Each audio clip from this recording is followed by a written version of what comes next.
안녕하세요. 제 나이 53. 늦은 오후 출근을 준비합니다. 직장일이 보름씩 주간 야간으로 바뀌거든요. 요새는 밤에 일하는 때고요. 전 물류센터에서 일을 해요. 일이 요새 말로 좀 빡셉니다. 월급이 꽤 되기 때문에 젊은 사람도 많이 들어왔네요. 물건도 많고 주문도 많고 정신을 바짝 차려야 하는 일이죠. 그래도 일할 땐 아무 생각 안 할 수 있어서 좋습니다. 젊은 사람들이랑 일하고 정신없이 시간 보내는 게 너무 좋네요. 몸은 힘들어도 이게 훨씬 나은 것 같아요. 전 결혼 생활 25년 했고 아들 하나 딸 하나 뒀습니다. 둘 다 대학생이고 큰애는 군대에 가 있어요. 둘째는 약대 다녀요. 군대 간 큰애는 공대생이고요. 남편은 지금 빈자리입니다. 그리 오래된 일은 아니네요. 둘째 고등학교 2학년 끝날 무렵에 그랬으니까요. 솔직히 고백할게요. 남편과 전 위장 이혼이라는 걸 했었습니다. 들어보셨죠? 남편 사업 망하고 당장에 애들 갈 데가 없었어요. 단칸방이라도 살 집이 필요해서 그렇게 했습니다. 교복 입고 다니는 막내 딸내미 툭하면 집 앞에 와 있는 깡패들 무서워서 울면서 전화를 했어요. 도저히 살 수가 없다 싶을 때 남편이 먼저 말을 꺼냈습니다. 안 되겠어. 현경이 생각해서라도 서류상 갈라서자.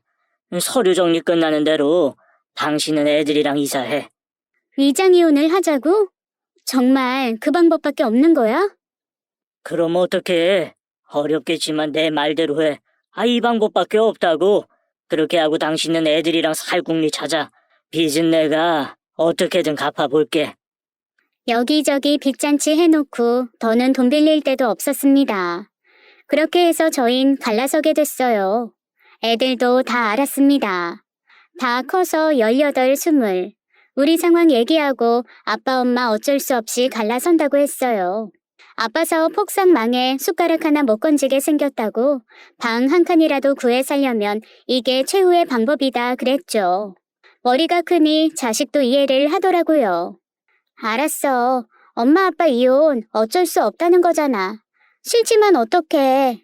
나 그동안에도 무서워서 혼났어. 그럼 우리 이사할 수 있는 거야?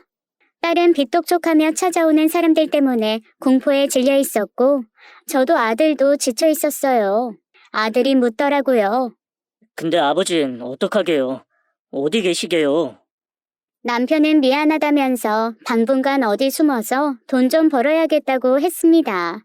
숨도 못 쉬게 빚 갚으라 퇴근하니 일단 얼마라도 모을 수 있게 혼자서 숨어 지내겠다고 했어요. 그러니 아빠 찾지도 말고 걱정 말라고 하더라고요. 어딜 가든 몸 조심하라고 상황 괜찮으면 연락 달라고 하니까 남편은 딱 잘라 말했어요. 1년은 궁금해도 참으라고요. 그게 모두를 위해 좋은 길이라고 했습니다. 얼마 안 가 이혼 서류를 작성하는데 손이 막 떨렸어요. 이런 일까지 겪는구나 기분이 이상했죠.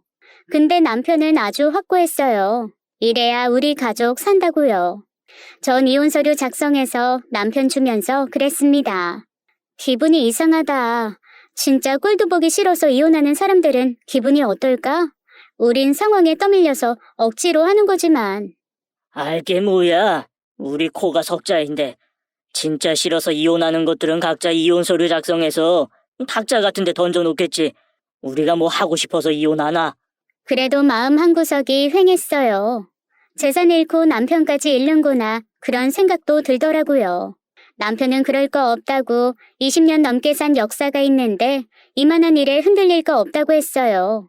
연락 없어도 궁금해하지 말고 애들 데리고 잘 지내고 있으래요. 법원 가는 날 이른 아침에 애들이 아빠한테 인사를 했습니다. 막내딸은 울었어요. 아들도 표정이 침통하더라고요. 남편은 그러지 말라고 다시 좋은 날 올 거라고 하면서 애들 등을 두드려줬습니다. 아빠 믿지? 이러면서요. 그리고 우린 같이 법원에 갔습니다. 버스 기다리는데 남편이 그러는 거예요. 우리 이혼하는 거 분위기 조성은 해야 하니까 남남처럼 가자고. 알겠어? 벌써부터 꼭 그렇게 해야 돼? 남들 눈 조심해야지. 다 당신이랑 애들 위해서야. 내 말대로 하자고. 그게 맞아. 그때가 겨울이었어요. 하필 눈보라가 치는 날이었죠. 몸도 춥고 마음도 춥고 나이 먹어 이게 뭐 하는 짓인가 싶었습니다. 법원에서 나와 마지막으로 콩나물 국밥 한 그릇씩 먹는데 남편이 그러더라고요. 자기는 해외로 나갈 거라고요. 어디 나가는지 알려고 하지 말래요. 괜히 더 궁금하고 걱정된다고요. 무작정 나간다고? 준비도 없이? 아니, 돈 한 푼도 없으면서 어떡해. 비행기표 살 돈은 있어. 그 깡패들한테 잡히면 쥐도 새도 모르게 죽을 수도 있어. 내 신장 팔라고 할 수도 있다고. 애들이랑 잘 지내고 있어. 1년, 딱 1년만 참으라고. 그 뒤로 모든 게 다 잘 될 거야. 몸 조심해. 이상한 일 하지 말고. 나랑 애들 걱정은 하지 마. 당신 우리 믿지? 그렇게 남편과는 헤어졌습니다. 남편은 식당에서 나오자마자 인파 속으로 사라지고 전 혼자 눈물 콧물 쏟으면서 집에 왔어요. 그날로 전 일자리부터 알아보기 시작했습니다. 벼룩시장이랑 인터넷 구직 사이트에서 할 수 있는 일은 죄다 찾아서 전화를 돌렸죠. 찬물 더운 물 가릴 때가 아니었어요. 투잡, 아니 쓰리잡까지 각오하고 있었습니다. 겁은 났지만 이미 일은 벌어졌고 한 푼이라도 더 벌어야 큰애 대학이며 곧 고3 되는 딸 뒷바라지를 할 수 있었어요. 그리고 시댁에 우리 이혼 사실을 알렸습니다. 3개월 전까지 제가 모셨던 시어머니는 남편 사업이 실패한 후 시누이 집에 가 계셨어요. 남편은 3남매 중 외동 아들이었고 어머니는 막내 아들내서 사는 걸 당연하게 여기셨습니다. 그래서 여태까지 모시고 살았고요. 시누이들은 이해해주는 것처럼 보였지만 저희가 시어머니를 못 모시게 되니 나름대로 불만이 있는 것 같더라고요. 이사하면 당연히 우리가 모셔간다고 생각해서 제가 선을 그었습니다. 더는 모시는 게 어렵다고요. 왜 그렇게 인정이 없냐, 모질다, 별말이 다 나왔지만 어쩌겠어요. 방법이 없었습니다. 저희 세 식구 작은 집으로 이사한 후에 열심히 살기 시작했어요. 남편은 핸드폰도 없애고 잠적했고요. 방 하나 있는 거 고3 되는 딸 주고 거실 겸 주방에서 아들과 제가 지냈죠. 친정에는 연락을 못했어요. 친정 엄마랑 사이가 안 좋았거든요. 저 좋은 직장 얼마 못 다니고 결혼한다고 해서 친정 엄마가 반대를 많이 하셨습니다. 남편 직업 마땅치 않고 방 하나 있는 집에서 시어머니 모시고 살아야 하는 상황이 걱정되신다고요. 그때 남편이 처신을 잘못해서 시댁에까지 그 얘기가 들어가게 됐어요. 물론 난리가 났죠. 시댁에선 결혼도 하기 전부터 무시하냐고 노발대발하셨고 친정엄마는 딸 가진 엄마가 그런 걱정도 못하냐고 강하게 나오셨고요. 말로는 사과한다고 하셨는데 진짜 미안하진 않은 것 같았습니다. 우리 엄마 여장 보세요. 저 어릴 때 아빠 병으로 돌아가신 후 혼자 경동시장에서 약재 장사 하시면서 딸 둘을 키우셨거든요. 결혼 전부터 양쪽 집안 시끄러웠지만 결국 전 남편과 결혼을 했습니다. 엄마는 그 집안 싹수 없다고 속상해 하시며 친정에 굳이 올 거 없다고 하셨어요.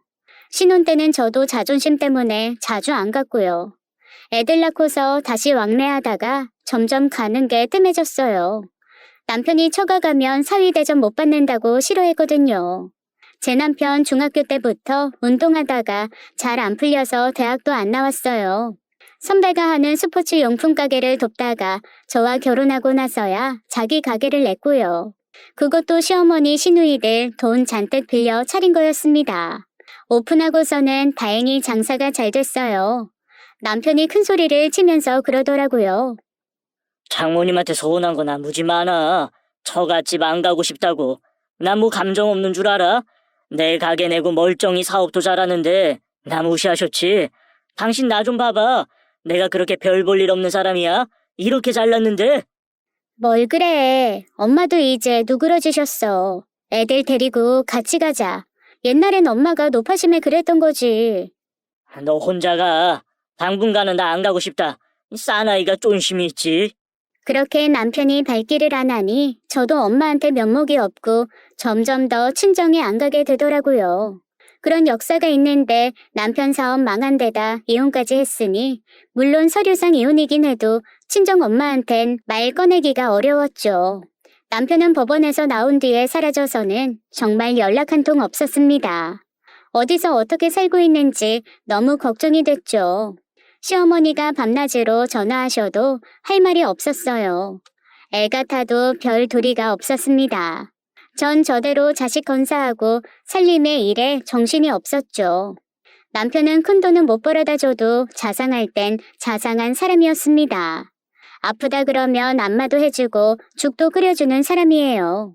제가 돈복은 없어도 남편 복 있다고 웃으면 그것도 모르는 거라고 했었죠. 그게 다 꿈처럼 느껴졌습니다. 1년만 지나라 손꼽아 기다렸던 것 같아요.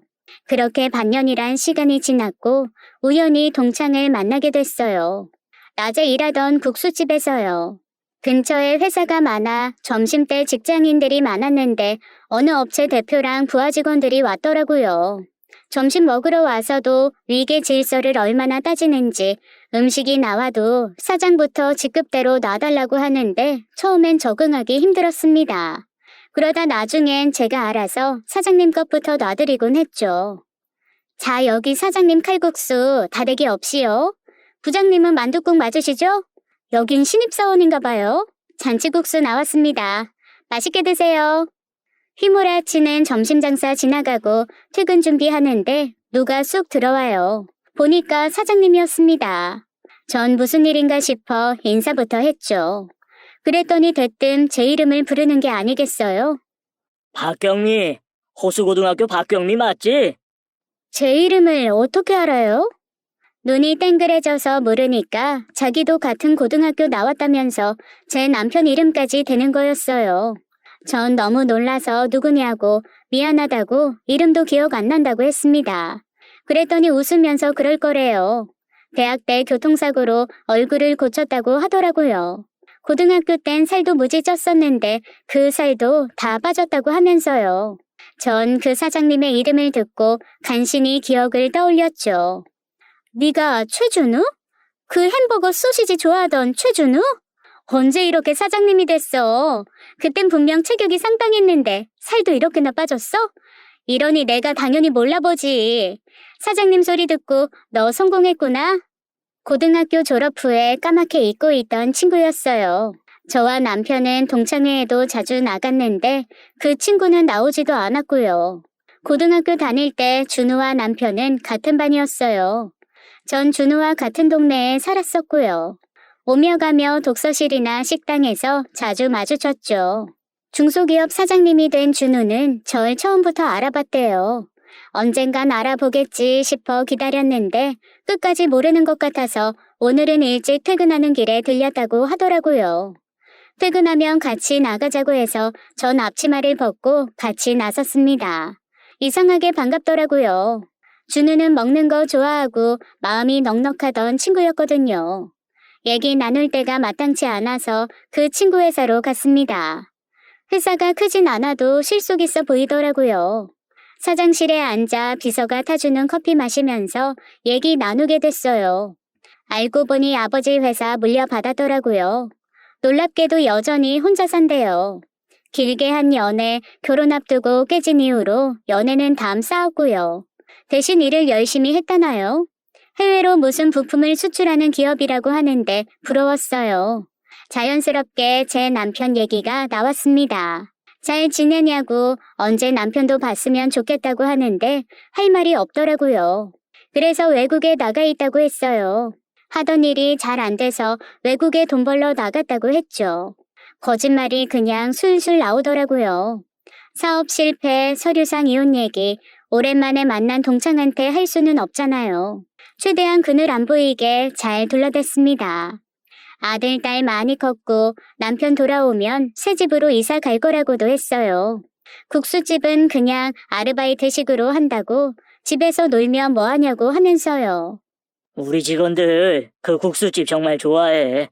앞으로도 자주 갈 거니까 종종 보자. 수영이 해외에서 돌아오면 꼭 알려줘. 그 녀석, 아유 어떻게 나이 먹었나 궁금하네.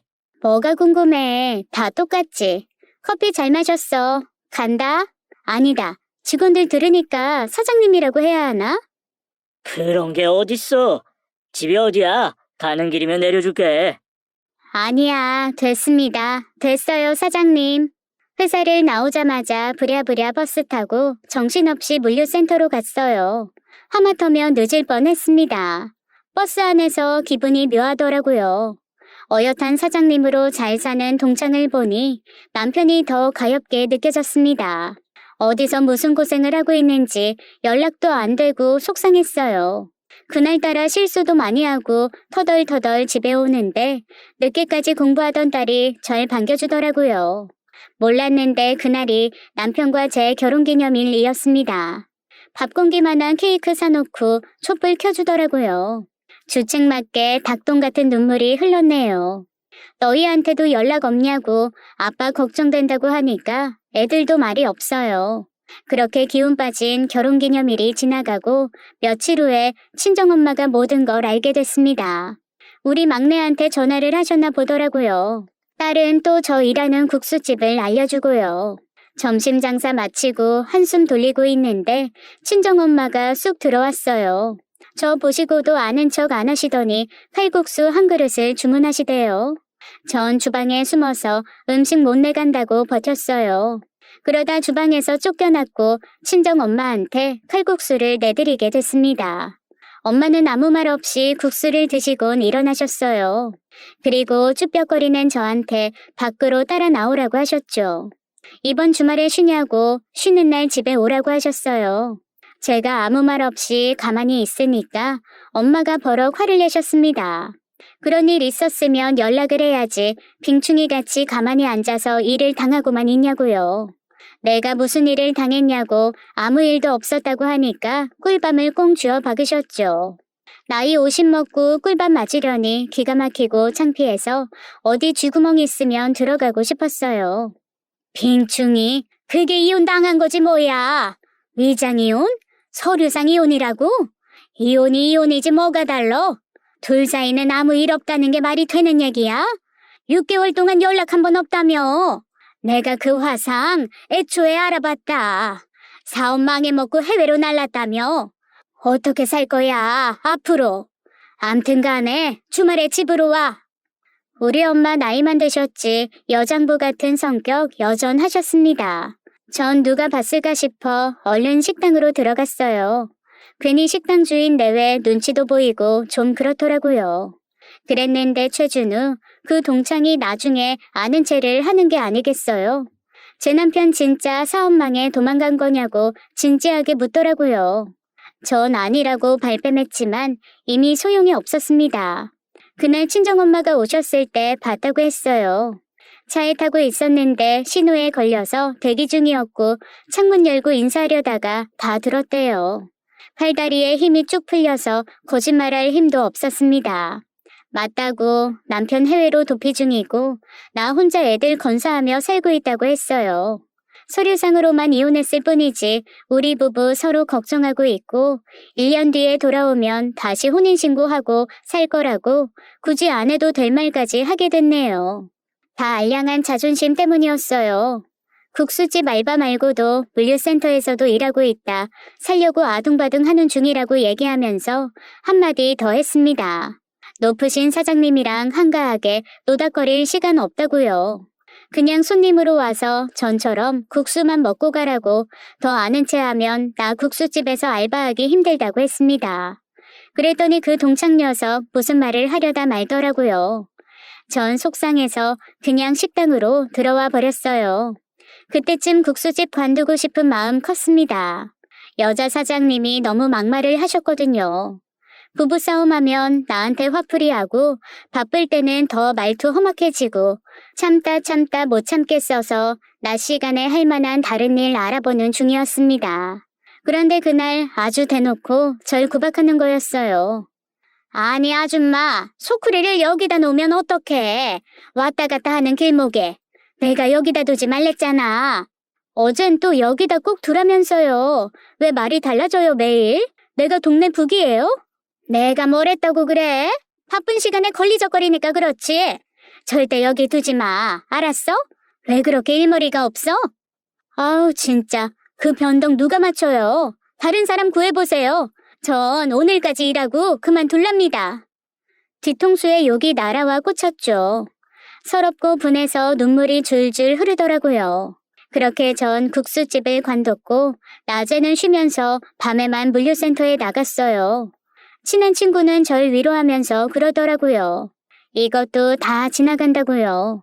근데요, 솔직히 지나갈 것 같지가 않았습니다. 남편한테 전화 한 통만 와도 숨통이 트일 것 같았어요. 그리고 주말이 돼서 친정에 찾아갔죠. 엄만 다짜고짜 집부터 옮기라고 하셨습니다. 도와주겠다고 하시면서요. 전 딸이지만 알부자 친정엄마 재산 얼마나 되는지 정확히 몰랐어요. 그만큼 엄마가 철저하기도 했고 이미 전 엄마 눈밖에 났다고 생각했기 때문에 알려고 하지도 않았죠. 엄만 무뚝뚝하게 이렇게 말씀하셨어요. 도와줄 테니까 새 식구 지내기 편한 방 3개짜리 널찍한 아파트로 옮기라고 하셨습니다. 너무 꿈만 같아서 저도 모르게 엄마를 꽉 껴안았어요. 대신 엄마는 조건을 내거셨죠. 제부와 여동생은 맞벌이로 바쁘니까 대신 엄마 일 가끔 도와달라고요. 그리고 사위가 다시 오더라도 장모 재산에 대해선 일체 말하지 말라고 하셨습니다. 또 이사 도와주는 것 외엔 손 벌릴 생각 말라고 하셨어요. 그랬다간 집마저 도로 빼앗겠다고 하시면서요. 전 알겠다고 엄마가 하라면 뭐라도 하겠다고 대답했어요. 그렇게 해서 저흰 이사도 했고 딸은 수능을 보게 됐죠. 남편과 연락 한 통 없이 꼬박 1년이 지난 거였습니다. 그 사이 국수집 남자 사장님한테 연락이 왔었어요. 아줌마, K업체 사장님이 아줌마 주라고 명함 놓고 갔어요. 안 오면 연락처 주라고 해서 내가 문자 넣었는데 봤어요? 전 그런 걸 왜 보내냐고 펄쩍 뛰었죠. 사장님은 여기서 다시 일할 생각 없냐고 물었지만 전 안 간다고 했습니다. 그 동네 근처도 가기 싫었어요. 내심 그 동창 준우도 기분이 나빴고요. 저 이혼한 거 알고 죽은 덕대나 그런 쪽으로 생각이 흘러간 거죠. 제 노파심이었을까요? 그래도 전 준우랑 따로 연락하기 싫었습니다. 국수집 사장님이 준 번호도 따로 확인 안 하고 명함 따윈 신경도 안 썼어요. 그리고 좋은 일이 연달아 있었습니다. 딸이 공부를 열심히 해서 수도권 약대에 합격했어요. 합격 발표날 딸이랑 얼싸안고 집안을 빙빙 돌았습니다. 너무 대견하고 예쁘고 말로 표현이 안 되더라고요.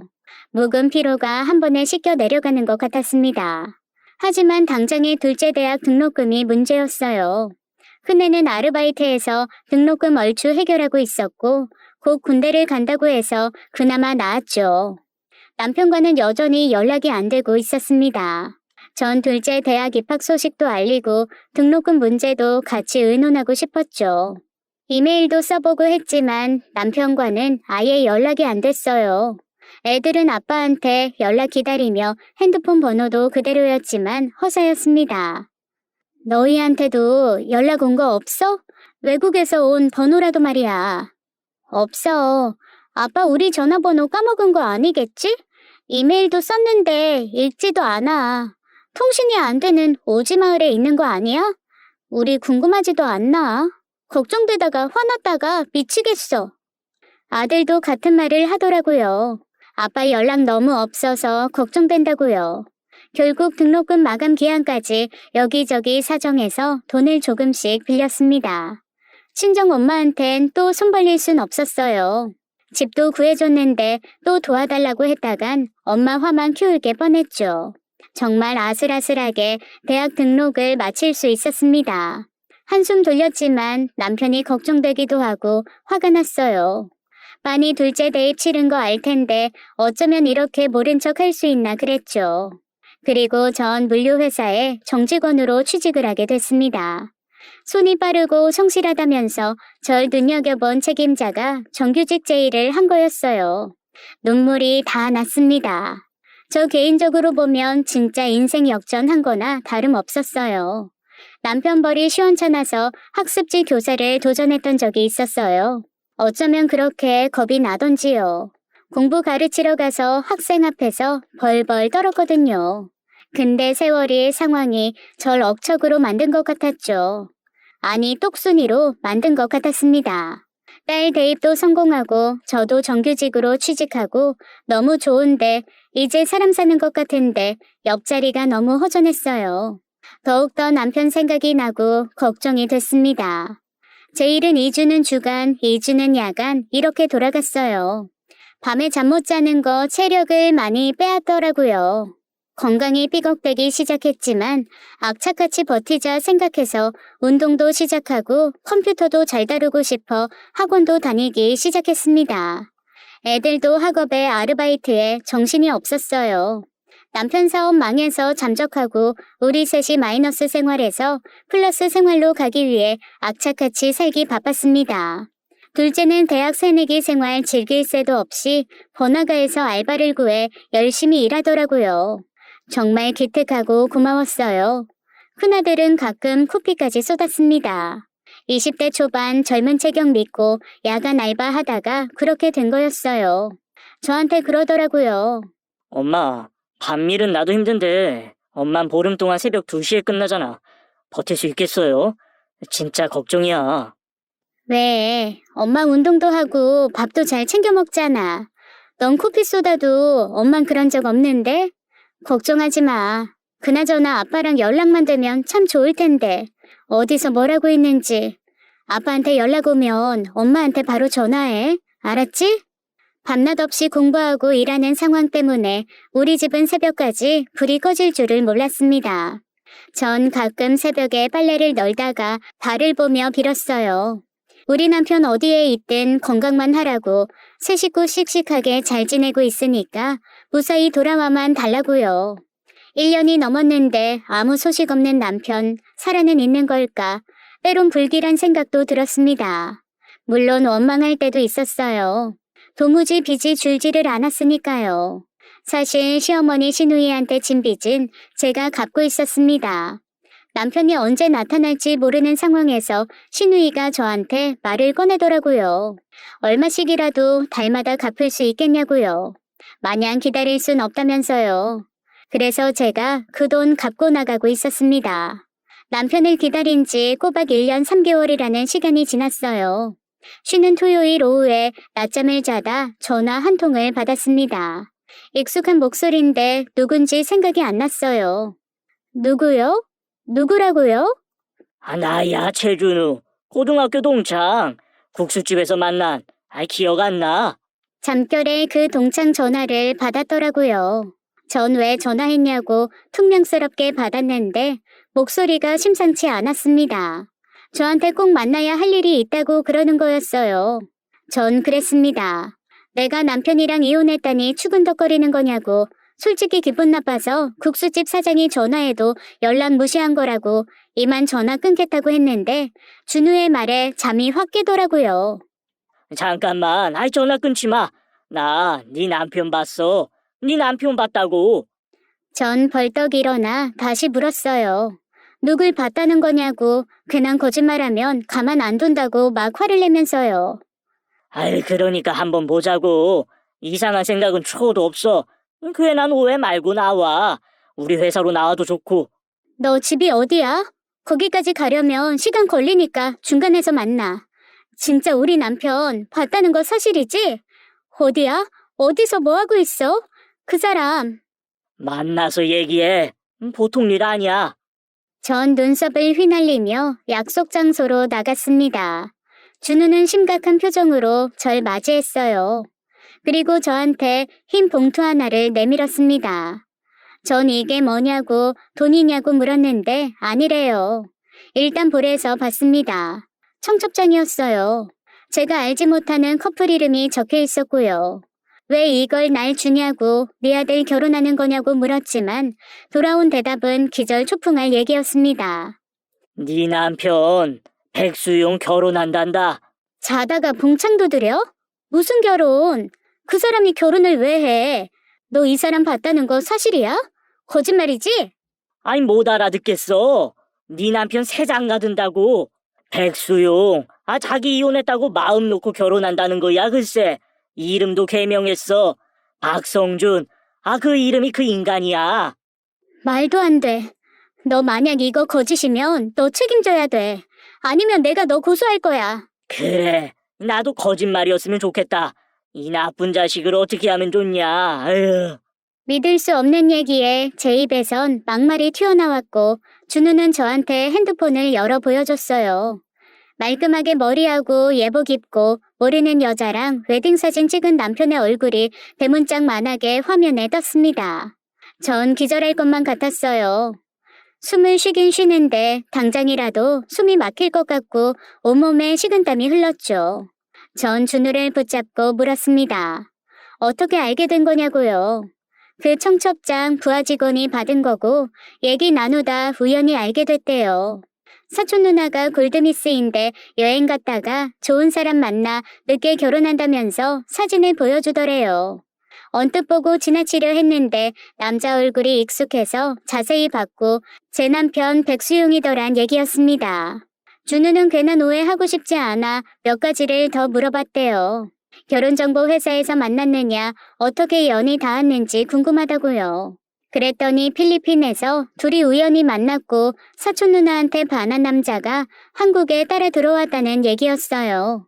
둘이 반동거하다가 결혼하는 거라고 누나는 하루라도 빨리 아기를 갖고 싶어 한다는 거였습니다. 나 물 좀 줘봐. 이걸 어떡하면 좋아? 입이 바짝바짝 마르고 당장 그 인간을 찾아가 머리털이고 뭐고 다 주워 뜯어놓고 싶었어요. 방송국에라도 찾아가 남편의 사기 행각을 만천하에 알리고 싶었죠. 천하에 이런 인간 없다고 망신을 주고 싶었지만 애들이 눈에 밟혔습니다. 밤낮으로 공부에 알바에 시달리며 아빠 걱정하는 아들 딸 생각하니 억장이 무너지고 그 인간 사람이 아니다 싶었어요. 게다가 그게 끝이 아니었죠. 준우는 아무것도 모른 척 남편한테 전화를 걸어봤대요. 우연히 청첩장 봤다고 직장 동료 통해 결혼 소식 듣게 됐다고요. 어차피 30년간 연락 안 하고 있었기 때문에 거짓말이 가능했다고 했습니다. 남편한테 이 나이에 어떻게 2년 만나 결혼하냐고 초혼이냐고 물으면서 부럽다고 했대요. 자긴 아직 결혼 못했고 앞으로도 못할 것 같다고 하니까 남편이 대뜸 그러더래요. 준우, 너 고등학교 때도 쪼다짓 하더니 여전하구나. 자식아, 난 두 번째야. 어디 비슷한 수준으로 깎아내려.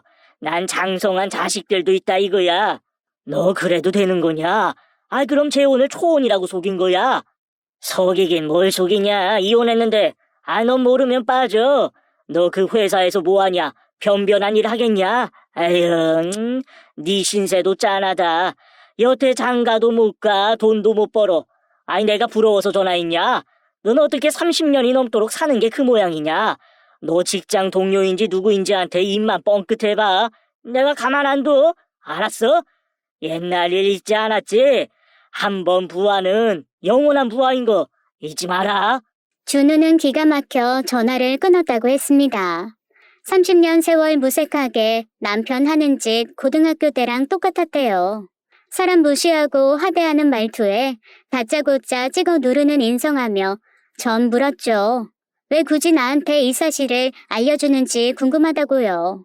준우는 처음 듣는 얘기를 털어놨습니다. 고등학교 때 남편 패거리들한테 괴롭힘을 당했대요. 아무도 모르는 데서 심하게요. 돼지라고 욕하고 인격 모독에 나쁜 일도 시키고 시험 땐 컨닝도 시키고 자기가 너무 괴로웠답니다. 남편은 아주 용의 주도해서 그걸 선생님과 다른 친구들 모르게 했고 저도 아무것도 몰랐어요. 동창회에 나가서도 그런 말 없었으니 얼마나 단속을 잘했는지 알 것 같았습니다. 준우는 제가 인간적으로 너무 안 됐고 남편한테도 복수를 하고 싶었대요. 나이 들어 큰 회사 굴리며 잘 사는 걸로 복수하자 했는데 국수집에서 우연히 절 보게 됐고 이렇게 진실을 알리는 게 최선이라는 생각이 들었다는 거였습니다. 전 아무 말도 못하고 돌아섰어요. 돌아오는 길 전 가방을 움켜쥐고 피눈물을 흘렸죠. 전혀 몰랐습니다. 남편이 두 인격을 가진 인간 쓰레기라는 것을요. 제 인생이 송두리째 부정당하는 느낌이었어요. 나만 배신당한 거면 그래 잘 먹고 잘 살아라 해줄 수 있었는데 아이들은 무슨 죄입니까? 공부하랴 일하랴 정신없는 애들 생각에 억장이 무너졌습니다. 결국 그날 밤을 꼬박 새고 아침에 다시 준우에게 전화를 했어요. 어제 정신 나가서 청첩장 못 챙겼다고 결혼식 날짜, 장소, 시간, 사진 찍어 보내달라고요. 준우는 알려주면서 저한테 아는 변호사를 소개시켜 줬습니다. 혹시 모르니 상담을 해보래요. 상담료 대신 내줄 테니 부담 갖지 말라면서요. 이것저것 젤결을 없이 부랴부랴 변호사를 만났습니다. 이제라도 이혼을 취소할 수 있을까 한 가닥 희망을 붙잡고요. 그렇지만 돌아온 대답은 절망적이었습니다. 위장이혼을 무효로 한다는 건 안 된다고 하더라고요.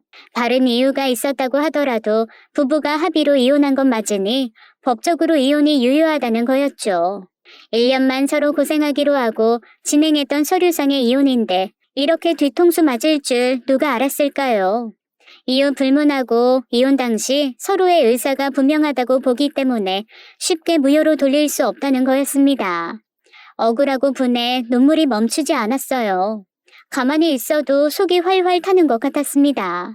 막막한 심정에 술이라도 마셔보자 슈퍼에 가서 소주를 한 병 사는데 주인 아줌마가 뭘 보시면서 신나게 욕을 하고 있더라고요.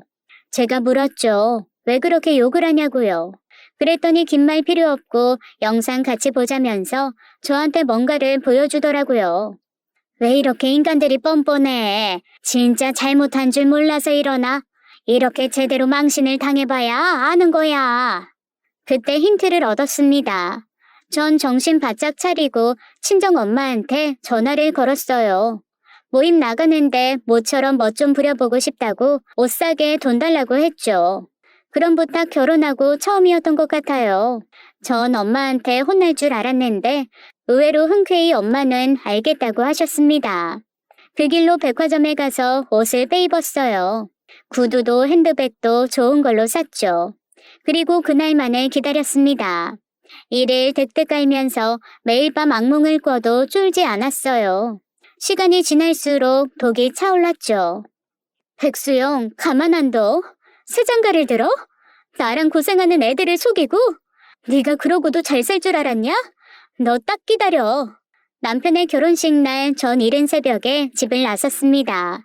친정 엄마 집 아니고서야 생전 갈 일 없던 강남의 미용실을 들렸어요.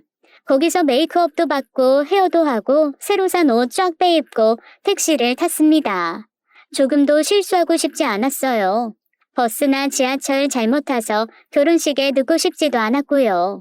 결혼식 이후로 그렇게 꾸미고 입은 건 정말 처음이었습니다. 이런 모습으로 제가 가는 곳이 남편의 결혼식장이라니 기가 막히고 코가 막힐 일 아닙니까? 미용실 직원들이 저한테 뭐 하시는 분이냐고 묻더라고요. 그래서 전 교수인데 방송 잡혀있다고 눈구렁이처럼 거짓말을 했죠. 사람 행동 다 마음먹기 달렸더라고요. 독을 품으니까 평소 못하던 말도 술술 나오고 말이죠. 하지만 진짜 본편은 시작도 안 한 거였습니다. 전 제 시간에 결혼식장에 도착할 수 있었어요. 떨지 말자 떨 것 없다 스스로를 다독이며 엘리베이터에 올랐습니다. 그리 호화롭진 않더라고요. 하객들 얘기 들어보니 늦게 하는 결혼이라 실속 있게 결혼식 같은 건 검소하게 한다나요? 신혼여행도 안 가고요. 알고 보니 제 남편이랑 결혼하는 신부, 직업은 그냥 그런데 친정재산 꽤나 있는 모양이더라고요. 불행을 자초할 이런 인연에 어떻게 엮였는지 너도 참 불쌍하다 싶었습니다. 엘리베이터에서 내리니 바로 신부 대기실이 보였어요. 환하게 웃으면서 축하를 받고 있더라고요. 우측으로 남편이 서 있는 게 보였죠. 뻔뻔스럽게도 생판 모르는 남을 부모라고 속이고 세워놓고 있었어요. 전 황급히 얼굴을 가리고 화장실 쪽으로 피했습니다. 신부 대기실에 들어갈 기회부터 엿보고 있는데 하마터면 전 비명을 지를 뻔했습니다. 몇 분 간격으로 엘리베이터 양쪽에서 누가 내렸는지 아세요? 다름 아닌 제 아들과 딸이 그 예식장에 나타난 거였습니다. 심장이 쿵쾅거리고 진땀이 나는데 전 다짜고짜 애들을 끌고 비상구 계단 쪽으로 데리고 갔어요. 셋 다 깜짝 놀라 서로 어떻게 된 거냐고 묻기 바빴어요. 너희가 여길 어떻게 와? 여기가 어디라고? 엄마, 친구 만난다며. 점심 뷔페라더니 여기였어? 엄마, 현경아, 어떻게 된 거야? 어떻게 알았어? 아빠 결혼하는 거 어떻게 알았냐고. 전 얼굴이 사색이 됐습니다. 애들은 정말 모르길 바랐는데 귀신이 곡할 노릇이었어요. 전 침착하게 애들한테 그랬어요. 빨리 집에 가라고요. 큰애한테 동생 데리고 가라고 했지만 애들은 생전 안 잡던 손까지 잡고 제 앞을 막아섰습니다. 엄마, 이대로 우리 못 가. 우리도 아빠한테 배신당했어. 엄마 혼자 두고 가라고? 절대 그렇게 못해. 지 오빠 말에 딸도 고개를 끄덕이는데 눈빛이 보통 살벌한 게 아니었습니다. 전 애들을 돌려보내는 일은 불가능하다고 결론 내렸어요. 그 순간 저희 셋은 한 팀이 돼버렸죠. 우릴 철저하게 속이고 배신한 남편을 소탕하는 한 팀이요. 일단은 제가 계획한 일부터 해치우기로 했습니다. 애들이 먼저 신부 대기실 앞에서 기회를 엿봤어요. 하객들이 빠져나간 그 순간 딸이 저를 밀어 넣었습니다. 전 당당히 신부 앞까지 걸어갔죠. 생글생글 웃는 신부랑 눈이 마주쳤고 전 헤어 메이크업에 옷까지 빼입기 잘했다는 생각이 들었습니다. 어깨가 쫙 펴지더라고요. 그리고 전 그 신부 옆에 가서 속삭였어요. 오늘 결혼하는 그 남자 내 남편이야. 1년 전에 위장이 오난 내 남편이라고. 이름도 이력도 다 가짜인 거 몰랐어? 나랑 애들한테 뭐라고 한 줄 알아? 1년 동안 돈 벌어올 테니 연락하지 말래. 빚쟁이한테 쫓겨다니다 죽기 싫다고. 그 남자 사기꾼인데 감당할 수 있겠어? 정신 차려 이 여자야. 제 말을 듣자마자 신부는 경악하더라고요. 쨍하니 얼어붙어 저를 노려보는데 전 할 말이 더 남아있었습니다. 반동거했다며. 몰라? 그 남자 고개 숙인 남자인 거. 밤에 힘 못 쓸 텐데. 게다가 빚잔치 중인 도망자 신세인데 이 결혼 정말 할 거야? 순간 그 여자는 이성을 잃고 저한테 부케를 던졌습니다. 부케라고 해봤자 꽃다발이잖아요. 전 그걸 가볍게 받아서 다시 쏘아붙였죠. 좋은 말 할 때 웨딩드레스 갈아입고 집에 가라고요.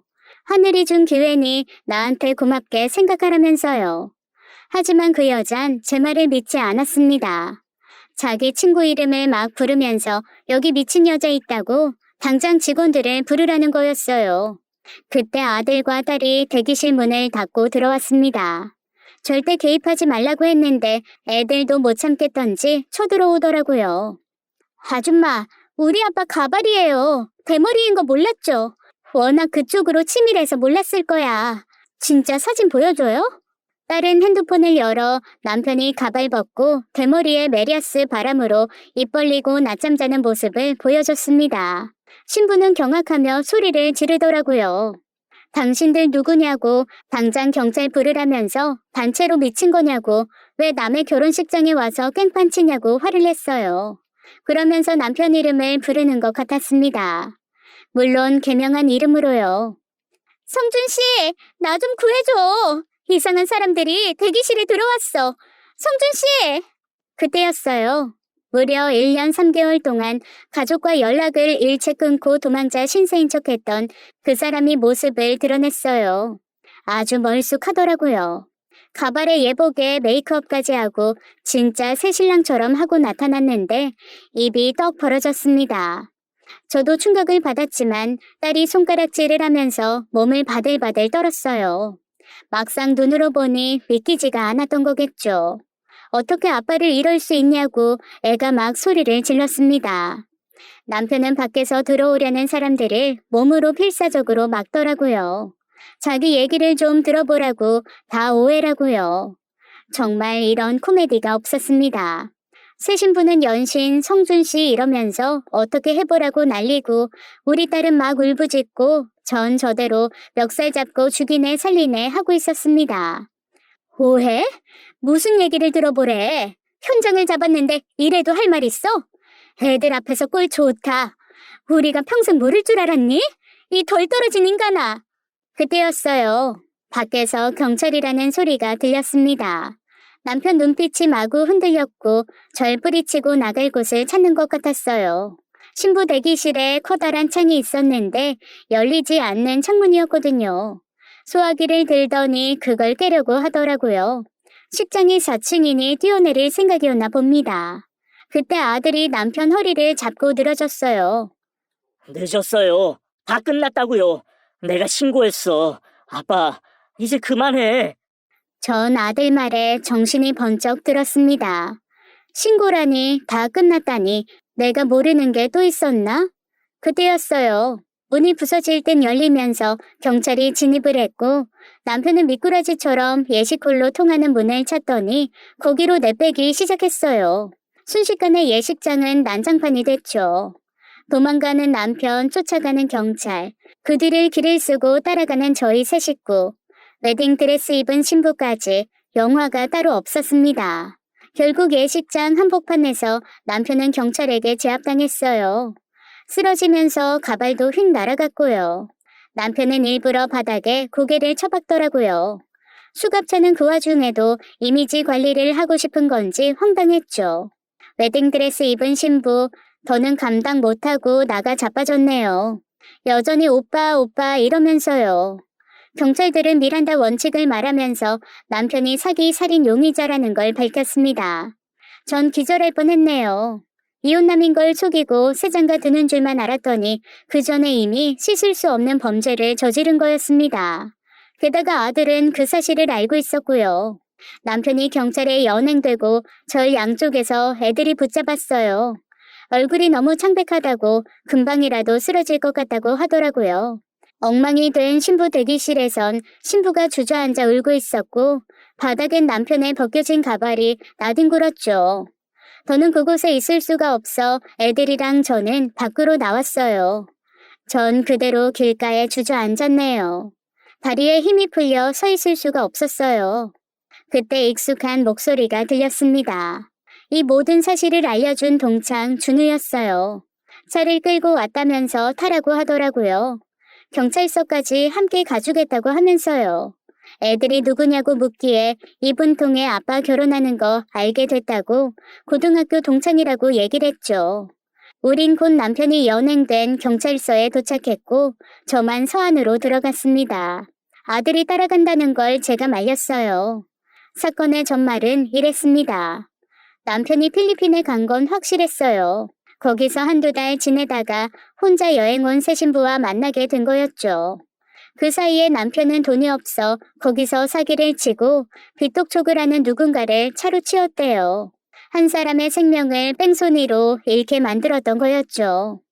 큰 범죄를 저지르고도 정신을 못 차린 그 인간은 새 신부한테 돈 뜯어낼 궁리를 했던 거였습니다. 가이드인 척 접근에 호의를 베풀고 간 쓸게 다 빼줄 것처럼 굴었는데 이 처자가 집에 돈이 많고 부유하다는 걸 알아서 그런 거였대요. 이 여자 잡아서 한 재산 챙겨 빚도 청산하고 신분 세탁하려고 했는데 다행스럽게 모든 계획이 실패로 돌아간 거였습니다. 남편은 그대로 철창 신세를 지게 됐고 저한테 또 뱀처럼 거짓말을 하더라고요. 어떻게든 살려고 발버둥치는 그 꼴이 얼마나 보기 싫던지요. 아이, 보성 엄마. 아이, 나 좀 꺼내줘. 나 잘못 없어.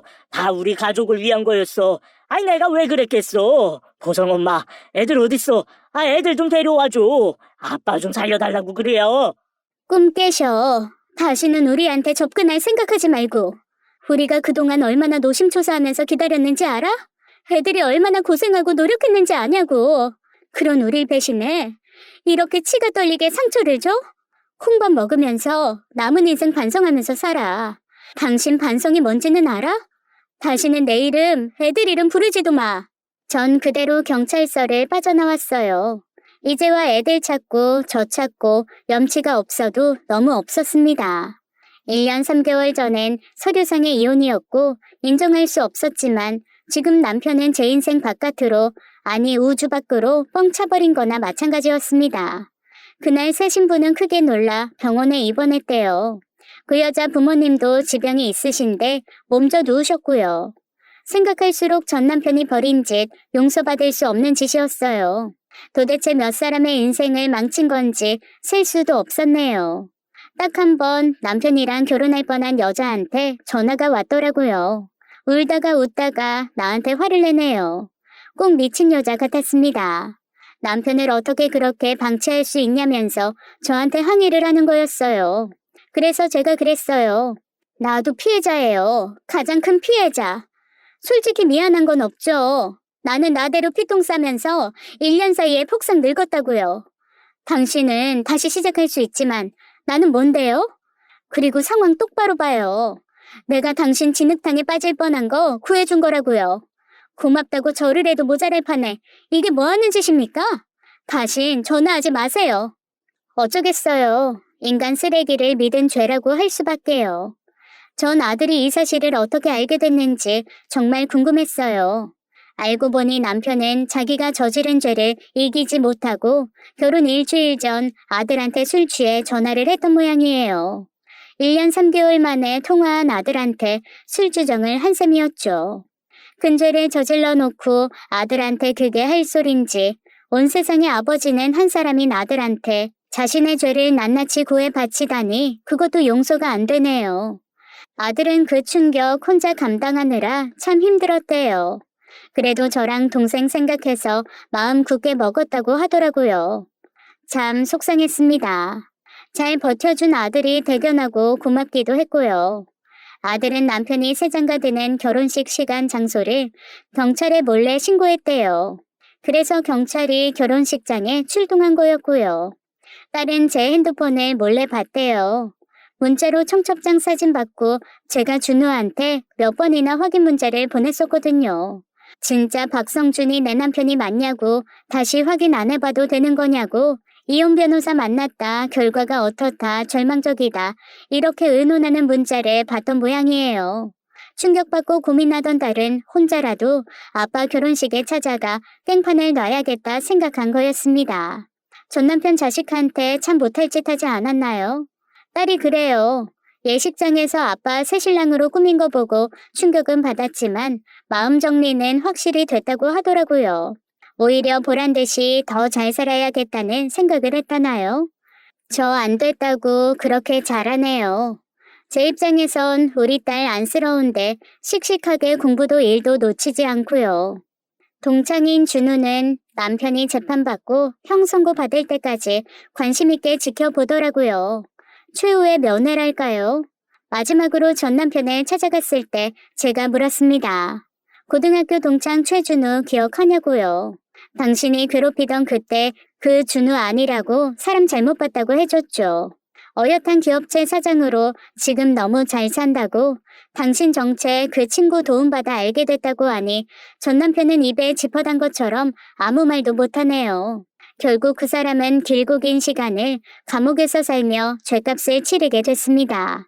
어쩔 수 없이 도장 찍었지만 위장이혼의 결말은 이렇게 나고 말았어요. 서류상 이혼, 저처럼 진짜 이혼하는 거 아니라고 쉽게 생각하기 쉽지만 저 같은 경우도 있네요. 심리적으론 부부 사이에 큰 거리감이 생기는 데다 딴 마음 먹기 쉬운 구실까지 만들어주니까 위험하지 않나요? 서로 못 잡아먹어 으르렁거리면서 이혼 도장 찍는 거랑 다르지 않았는데 전 그것도 모르고 남편을 믿었고요. 전 남편 이혼남 주제에 총각 행세하며 날개 달고 훨훨 날아가려다 확 꺾여버렸어요. 사람들이 하지 말라는 건 다 이유가 있는 건데 정말 큰일 날 뻔했습니다. 모든 사건의 진상이 다 밝혀지고 친정 식구들은 분노했어요. 엄마와 여동생, 제부까지 들고 일어났죠.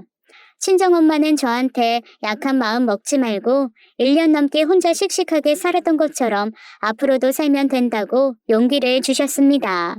그리고 또 주섬주섬 뭘 주시더라고요. 두툼한 봉투에 통장을 주셔서 열어봤고 전 깜짝 놀랐습니다. 우리 애들 이름으로 엄마가 모아두신 돈이었어요. 거의 20년 가까이 모으신 거니 그 액수가 만만치 않았죠. 제가 입을 못 다무니까 또 쯧쯧 혀를 차시면서 울 것 같으면 차라리 웃으라고 혼을 내주시네요. 애들 생일, 성탄절, 찾아가지 않은 설날, 추석까지 빼놓지 않고 돈을 넣으셨더라고요. 이제야 이 돈 내놓는다면서 애들 앞으로 결혼할 때까지 꾸준히 저금하라고 하셨습니다. 친정엄마 깊은 속도 모르고 남편 때문에 발길 끊었었는데 민망하고 죄송스러웠어요. 또 감사하고요. 대신 시어머니 시누이와의 인연은 끊어졌네요. 남편 어떻게든 꺼내라고 저한테 난리치셔서 그렇게는 못하겠다 성 긋고 이만 며느리 역할에서 물러났습니다. 가만히 생각해보면 하늘이 절 도운 것 같아요. 하마터면 그 인간 범죄 저지르고 결혼한 줄도 모르고 한없이 기다리고 안쓰러워 했을 거예요. 그 일이 있고 난 뒤 아들은 군대를 갔습니다. 걱정이 많이 됐는데 아들이 그러더라고요. 엄마 걱정할 일 안 만든다고 마음 놓으라고요. 참 속 깊은 녀석이죠. 딸은 열심히 약사 공부하고 있어요. 전 엄마 건물 관리이며 하시는 일 가끔 도와드리면서 열심히 살고 있습니다. 물론 그때마다 용돈도 두둑히 받고 있어요. 얼마 전 직장에서 승진도 했네요. 50 넘어 이 나이에 능력 있는 직업인으로 살게 될 줄은 꿈에도 몰랐습니다. 동창 준호와는 가끔 연락하고 있어요. 가끔 같이 시화전도 가고 서점도 가네요. 다른 마음은 없고 가끔 말벗이나 하며 살고 있습니다. 인생 끝까지 가봐야 아는 거라는 생각이 드네요. 어떻게 고꾸라져도 일단은 버티고 볼 일입니다. 제 사연 어떻게 들으셨어요? 긴 이야기 들어주셔서 감사합니다. 지금까지 사연 읽어주는 남녀였습니다. 끝까지 함께 해주신 여러분 감사드리며 저희는 다음 사연으로 돌아올게요. 감사합니다.